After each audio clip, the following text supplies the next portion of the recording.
Yo creo que sí. Ya, vamos a continuar sobre lo que es abdomen agudo.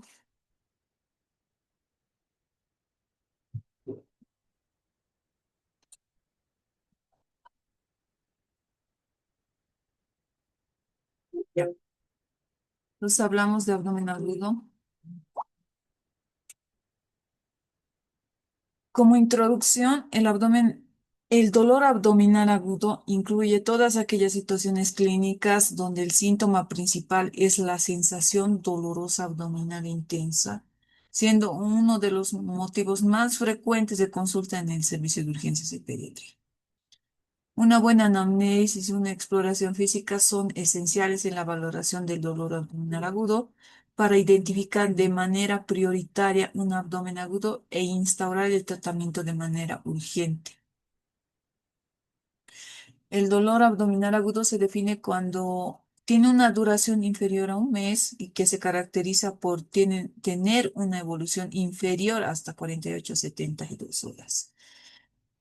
Es constante, intenso y se acompaña con frecuencia de vómitos y afectación del estado general y palpación abdominal dolorosa. Entonces, cuando vemos un paciente con dolor abdominal, importante hacer esto, ¿no? El algoritmo del triángulo de evaluación pediátrica. Si el niño está inestable, lo importante será hacer una monitorización, es decir, frecuencia cardíaca, frecuencia respiratoria, saturación de oxígeno, temperatura, peso.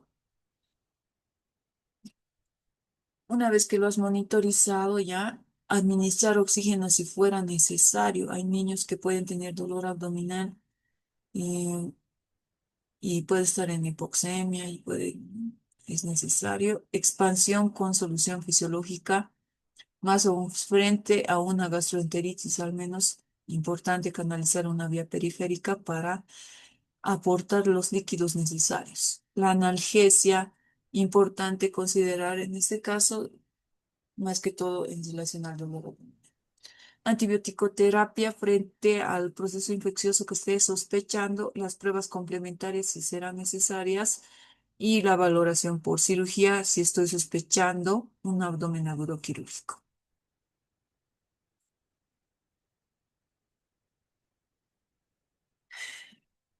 Un paciente con abdomen agudo no puede recibir dieta, prácticamente tiene que estar en ayuno. Debemos de contar con una analítica sanguínea, las pruebas de imagen, en este caso lo más importante será una ecografía, que es el gol estándar para el abdomen agudo, ¿no? Valorar antibiótico terapia y valoración por cirugías. Entonces, una vez que ya tienes esto y estás sospechando más que todo un abdomen agudo quirúrgico, hay que preguntarse estas cosas, ¿no? Si tiene síntomas digestivos, respiratorios o nefrológicos. Si son síntomas digestivos, entonces podríamos pedir laboratorios como glicemia, un coprocultivo, tal vez se está sospechando una gastroenteritis por parásitos, laboratorios, tratamientos etiológicos según lo que esté sospechando. Si es de origen respiratorio, porque les decía, las neumonías se pueden asociar a dolor abdominal, ¿no? Entonces es importante preguntar si tiene síntomas respiratorios. Entonces valorar una placa de tórax y en base a esto el tratamiento etiológico. O si son síntomas nefrourológicos como una infección urinaria, tendría que solicitar como es decir, los síntomas miccionales propios de una infección urinaria. Entonces, en ese caso tendría que pedir laboratorios como examen de orina, una ecografía renal, vías urinarias y todo eso. Síntomas y signos acompañantes. Cuando está un niño con dolor abdominal, también puede tener fiebre y es característico de las apendicitis agudas. Es decir, 38,5 axilar tiene que ser, ¿no? Tiene que estar presente para sospechar cuadro quirúrgico. En las gastroenteritis, desde un principio puede estar incluso en 39 grados y en las enteroinvasivas baja ya. Y baja 37,5 en las diarreas virales. Prácticamente las virales casi no hay fiebre, a no ser que el niño esté deshidratado, ¿ya?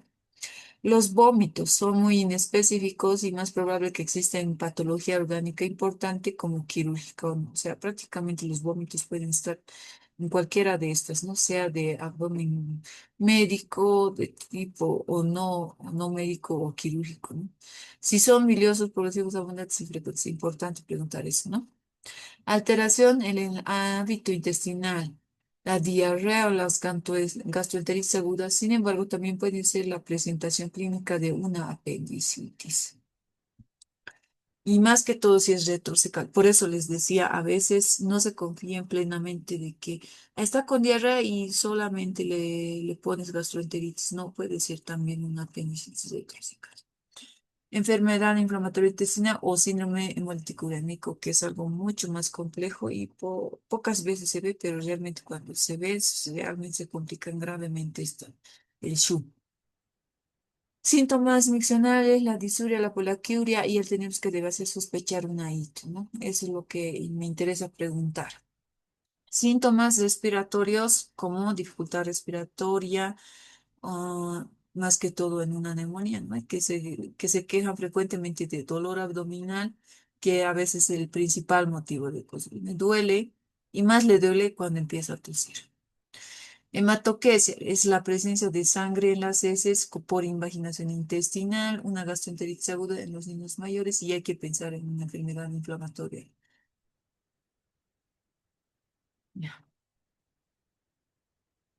En niñas adolescentes, embarazo ectópico o himen imperforado. Bueno, los adolescentes son más complejos, ¿no? Pero si la niña adolescente ya ha iniciado relaciones sexuales, puede estar embarazada. Entonces, y puede cursar con un embarazo ectópico. Importante preguntar, ¿no? Fecha de última menstruación. O tal vez si va a ser su primer periodo menstrual, puede ser un himen imperforado que le esté causando el dolor. El examen físico será importante. La inspección buscamos la presencia de cicatrices, de cirugías previas, bultomas, hernias incarceradas, como por ejemplo en este caso vemos una hernia inguinoescrotal de un lactante, de un neonato, se puede decir. Y esto va a provocar gran dolor abdominal. El neonato va a venir llorando intensamente. Lo vuelves a reducir, lo regresas en su lugar y se calma el bebecito. ¿Ve? Hematomas, traumatismos, maltrato, lesiones cutáneas que pueden ser exantemáticas debido a infecciones víricas. Entonces habría que ver eso, ¿no? Como en este caso podemos ver un abdomen distendido, pero la piel del bebé, del niño está amarillenta. No será por una hepatitis, o sea, tendremos que pensar en eso y todo eso, ¿no? A la auscultación podemos encontrar lo importante es valorar en todos los cuadrantes, observando si hay un aumento de los ruidos idoáreos. En las gastroenteritis estarán elevadas los ruidos idoáreos o una disminución también puede estar disminuida, o si está ausente en un hilio, ¿no? O una obstrucción intestinal, hilio metabólico o hilio obstructivo. O ausencia de ruidos cuando ya es una apendicitis con una peritonitis también. La percusión, podemos valorar si hay timpanismo. Generalmente el timpanismo está asociado a un abdomen distendido o una matidez cambiante que es propio del abdomen, ¿no? Porque hay presencia del hígado, los intestinos, hay la presencia de gases y heces, lo cual lo hace una matidez cambiante. Y si hay visceromegalias como en una hepatitis, lo que más encontrarás a la percusión es la matidez, ¿no? La palpación se debe realizar de manera relajada, conseguir la colaboración del niño, empezando por el punto donde refiere menos dolor. Entonces, si es del lado derecho, empezarás del otro lado, ¿no? Y llegas a la zona más dolorosa y realizando por último distintos signos apendiculares. Ya. Entonces, aquí tenemos un cuadrito de causas más frecuentes de dolor abdominal según la edad. Por ejemplo, si es un niño menor de 2 años, la causa más frecuente es el cólico del lactante. o las gastroenteritis agudas también. Y las causas más frecuentes de abdominal agudo, causas más frecuentes. No tan frecuentes se puede decir, la invaginación intestinal, apendicitis aguda, vólvulo intestinal y hernia encarcerada. Niños de 2 a 5 años, la causa más frecuente será gastroenteritis, o sea, las diarreas. Después las ictus, las neumonías, el asma, infecciones virales, estreñimiento también. Esto igual, preguntarme. Porque desde que empiezan a consumir alimentos, y al menos en nuestro medio, el estreñimiento es bien frecuente, la causa de dolor abdominal. Y entre las causas no tan frecuentes, pero son importantes, como una apendicitis aguda, ¿no? Prácticamente a partir de los 5 años es más frecuente la apendicitis. Aquí lo vemos, ¿no? Hernia encarcelada, divertículo de Meckel, obstrucción intestinal por cirugía previa o tumores. Mayores de 5 años sigue siendo la gastroenteritis aguda la causa más frecuente, pero también entre los traumatismos, la ictus, el dolor abdominal funcional, estreñimiento, infecciones virales. Y causas más frecuentes de abdomen agudo, la apendicitis aguda, la enfermedad inflamatoria intestinal, la colecistitis, pancreatitis, cetoacidosis diabética, torsión testicular, ovárica, cólico nefrítico, tumores. Vean, o sea, desde los 5 años ya pueden encontrar colecistitis. ¿Ve?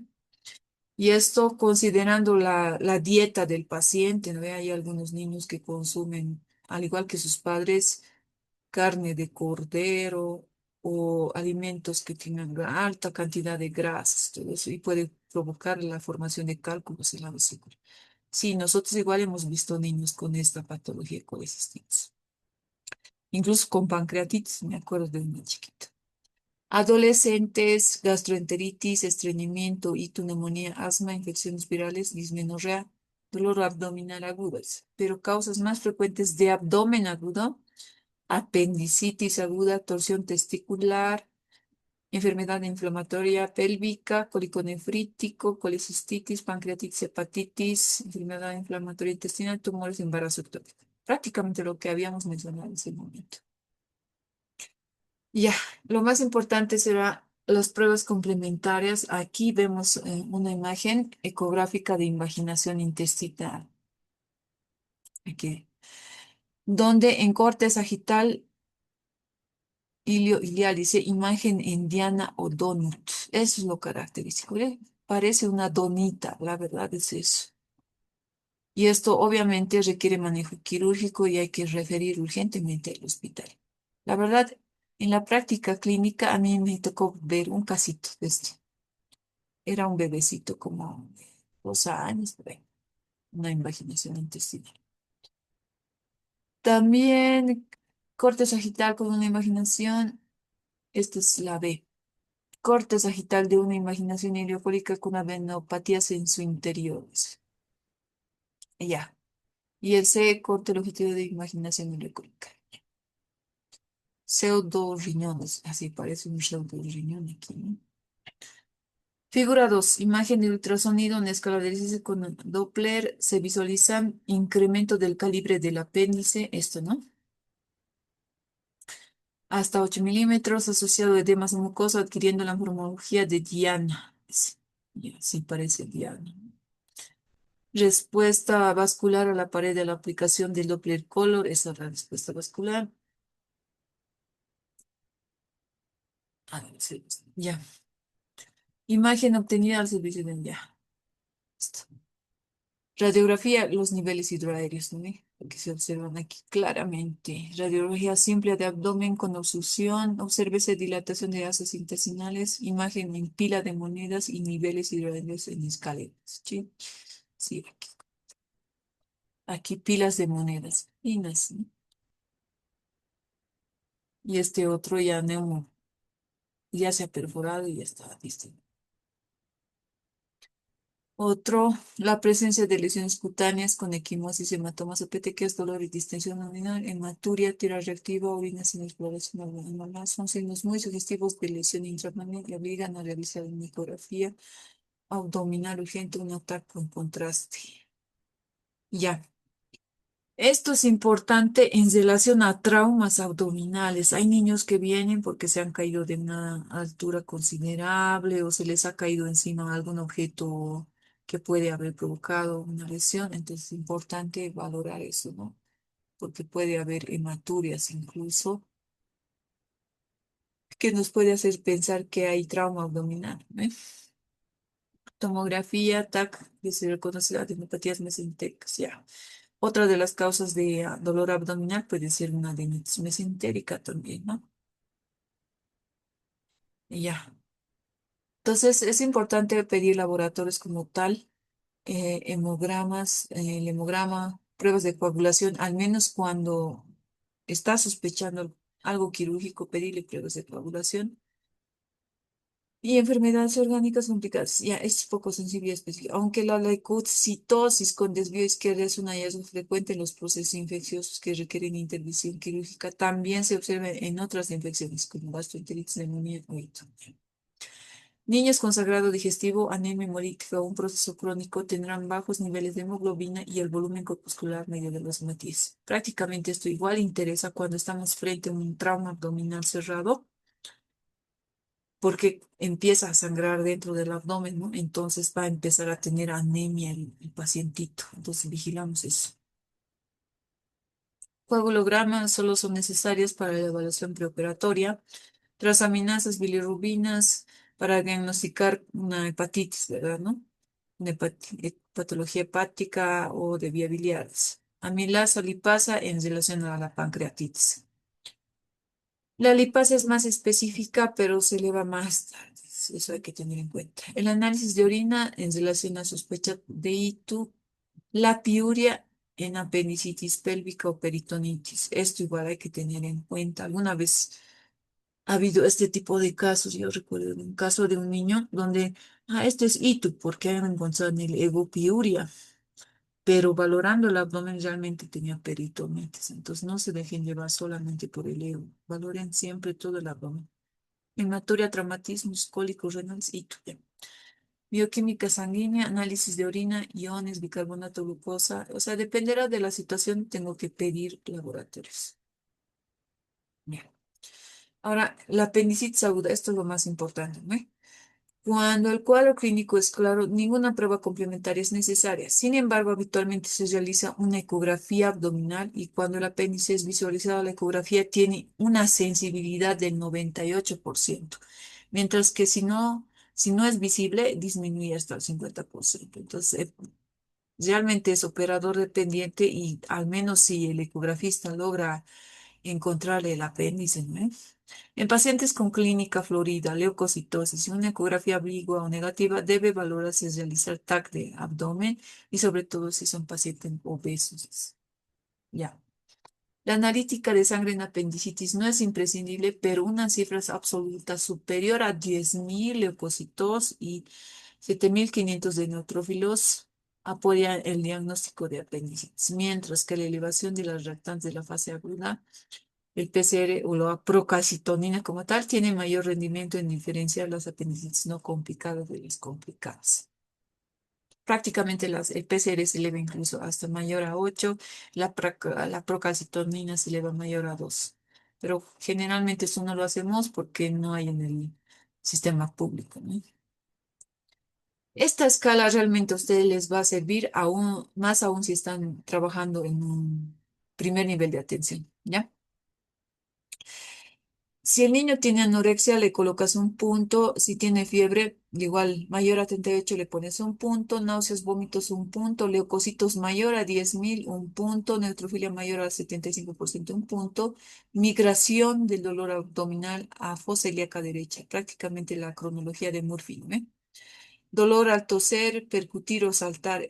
El signo del cojito que lo llaman, que le hace saltar al chiquito y le duele, ¿eh? Dos puntos. Dolor a la palpación superficial en la fosa ilíaca derecha. Entonces, vean, si el chiquito tiene un puntaje de entre 1 a 3 puntos, es baja probabilidad, poco probable que sea apendicitis. Intermedio, si tiene entre 4 o 7 puntos y se debe realizar ecografía, ahí ya puedes hacer ecografía. Pero si tiene entre 8 a 10, hay que llamar al cirujano. Entonces, a veces encontramos todos estos datos y urgente que coordinar su referencia. Otras imágenes de imaginación intestinal. Otras patologías como colangitis, criterios de Atlanta para, para pancreatitis. Ya, sí. Ya, otros laboratorios que se podrían pedir, si está sospechando, por ejemplo, una hepatitis, es importante el hemograma y las enzimas hepáticas, ¿no? ALT y la ST, también importante la bilirrubina total y la directa. Sabemos que las hepatitis en los niños generalmente se eleva a predominio directo, ¿verdad? Después puede haber, la albúmina puede estar baja, la fosfatasa alcalina también puede estar elevada, el tiempo de protomina puede estar alterado. En el examen de orina puedes encontrar incluso presencia de urobilinas, ¿no? Que se reportan en el laboratorio. Marcadores serológicos del virus hepatóticos. Prácticamente esto se lo hace ahora, ¿no? Incluso nos obligan a nosotros. Todo paciente sospechoso de hepatitis, hacemos estas pruebas y mandamos a enlace. Cólico nefrítico, en este caso estás sospechando cólico nefrítico, entonces tendríamos que solicitar una ecografía abdominal y también renal y vías urinarias, ¿no? También donde puedes encontrar la obstrucción de la vía urinaria, pero tiene dificultad de hacer pequeños cálculos y ureterales. Ya, listo. Más rotación volvulo de intestino, la radiografía abdominal solo está indicada en sospecha de obstrucción o perforación intestinal, pero no es diagnóstica ya. Gastroenteritis aguda, más que todo nos basamos a nivel de eh, las características de las heces. Podríamos pedir un coprocultivo, moco fecal, eh, para ver las características de las heces, ¿no? Y además del hemograma, el PCR, que generalmente cuando es de origen viral todo está normal, y si es de origen bacteriano ya se llevará y habrá leucocitos. Si estás frente a una sospecha de infección urinaria, pedirás los exámenes complementarios de acuerdo a lo que estás sospechando, es decir, un examen de orina y el urocultivo. O si estás frente a una neumonía y has valorado, tal vez solo vino por dolor abdominal, pero resultó ser una neumonía, entonces pides lo que corresponde de acuerdo a eso. O si estás sospechando un embarazo en una niña adolescente, entonces tendremos que pedir test de embarazo. Ya. Ante sospecha de abdomen agudo, lo importante, si es quirúrgico, hay que tomar las medidas. Estas medidas, ¿cuáles serán? El niño tiene que estar en NPO, no podemos darle nada por vía oral. Se debe canalizar una vía intravenosa, bueno, prácticamente lo que hemos mencionado en el inicio, ¿no? Canalizar una vía intravenosa para rehidratación y extracción de pruebas complementarias e informar al cirujano. Niños con afectación del estado general, necesidad de hidratación o analgesia IV, igual es importante canalizar en una vía periférica y estos tienen que internarse, ¿no? Y podemos dejarlo en urgencias hasta lograr transferir, o si tienes un cirujano pediatra ahí, mejor llamar al cirujano. Pacientes con abdomen. Si no es posible descartar patología quirúrgica u orgánica grave, el paciente debe ingresar para valorar la evolución, completar el estudio y decidir tratamiento. Hay algunos niños que a pesar de que tú valores la clínica laboratorialmente, el cuadro no está bien dilucidado.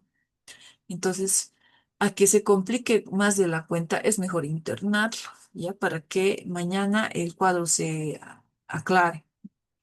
Por ejemplo, en el caso de las diarreas, les decía que puede empezar con vómitos, ¿no? Entonces, solo tiene vómitos el paciente, pero después en la madrugada empiezan las deposiciones líquidas y al día siguiente ya el diagnóstico ya está establecido, ¿no? O cuando es un abdomen agudo, cuando el inicio de la enfermedad, en sus inicios puede ser tal vez un dolor abdominal no muy localizado, el niño tal vez solo tenga un poco de fiebre o algo de náuseas, pero a medida que va pasando el dolor se va intensificando y el dolor se va situando en fosa ilíaca derecha. En la apendicitis aguda, el dolor es secundario a la obstrucción de su luz y en consecuencia el apéndice se distiende hasta comprometer el aporte sanguíneo de la pared, favoreciendo la invasión bacteriana. La apendicitis es el diagnóstico de 1 a 8% de los niños que consultan por dolor abdominal y la máxima incidencia entre los 10 y a 12 años. Eso hay que tener en cuenta. Cuando estás frente a niños a esa edad, pensá en apendicitis, ¿no? Y menos del 5% en menores de 5 años. Entonces, pero la edad más frecuente, 10 a 12 años. Importante hacer una anamnesis, preguntar cómo ha migrado el dolor, desde qué región, generalmente desde la región periumbilical y se sitúa fosílica derecha. La presentación clínica no es tan típica debido a que el apéndice no se localiza en fosílica derecha. Dolor en flanco derecho, reducción de un apéndice. Hay algunas veces que no cumplen la cronología de Murphy, sino que el dolor además, cuando es apendicitis retrocecal, el dolor se ubica a la región lumbar. Entonces hay que tener eso muy en cuenta, que además puede estar asociada por anquiuria, disuria, dolor testicular cuando es una apendicitis pélvica. ¿Vean? Síntomas, importante preguntar, irritabilidad, quejido, dolor, más que todo en menor de 2 años. También la fiebre elevada a 39-40 grados y más aún si se perfora, fiebre, vómitos, diarrea, que a veces puede hacernos pensar que es otra cosa, pero resulta que es un apéndice. Generalmente náuseas y vómitos aparecen después del dolor abdominal y aunque pueden estar presentes desde el principio. La anorexia está presente en la mayoría de prácticamente los niños con apendicitis, ninguno quiere nada, o tal vez solo pide agua, pero la anorexia, ¿no?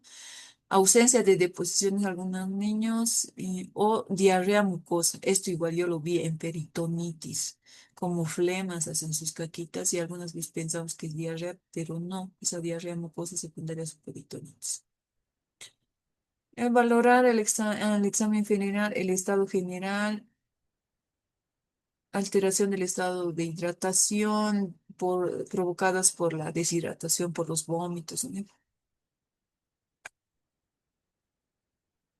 Ya. La actitud del paciente, prácticamente el niño ingresa así, ¿no? Inclinado hacia el dolor, incluso se sujeta el lugar donde le está doliendo, no puede caminar, se inclina hacia el lado derecho. Entonces, importante valorar esa postura que la puedes ver desde que ingresa al servicio de emergencia, una posición antiálgica. Los más pequeños solo estarán irritables o decaídos. La auscultación habrá disminución, ausencia de ruidos hidroaéreos y ausencia de ruidos hidroaéreos cuando ya es peritonitis, ¿no? Palpación abdominal.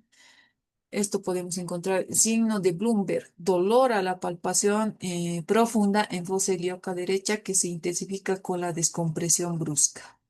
Signo del psoas, dolor con la flexión o la extensión de la pierna derecha. Signos del dolor a la flexión y la rotación interna del obturador del muslo derecho. Signo de Robson, dolor en fosa ilíaca derecha, la palpación en fosa ilíaca izquierda. Bueno, estos son los signos apendiculares más utilizados. Pruebas complementarias, importante en base a las clínicas, considerar laboratorios, ¿no?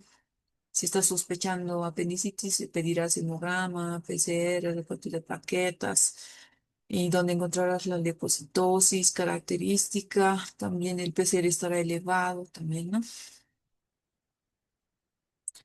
También el examen de orina es importante, al menos si estás sospechando una apendicitis, puede estar presente con piuria, también eso hay que tener muy en cuenta. Eh, o si no, si el dolor no es característico y la ecografía no me apoya y es más que todo nefrourológico, entonces ya tienes tu diagnóstico más claro también. Tomografía cuando el cuadro no se puede diagnosticar fácilmente, y más que todo en apendicitis retrocecal.